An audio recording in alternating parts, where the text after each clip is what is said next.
The Federal Aviation Administration is investigating after a battery fire onboard a Delta Air Lines Boeing 757 flying from Atlanta to Fort Lauderdale prompted an emergency landing in Fort Myers, Florida, Monday morning.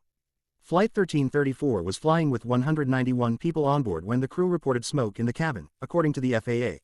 Flight attendants worked quickly to extinguish a probable burning personal battery belonging to a customer while pilots followed procedures to safely divert the flight, a Delta spokesperson said in a statement.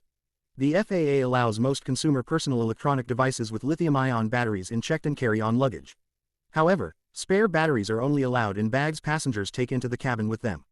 The backpack has been contained. We think it was a lithium battery that caused the smoke and the fire, the pilot radioed to firefighters on the ground at the Fort Myers airport, according to a recording by liveatc.net. It's in a containment bag. No smoke in the cabin at this point. No active fire. Planes carry fireproof containment bags where burning batteries can be isolated until landing.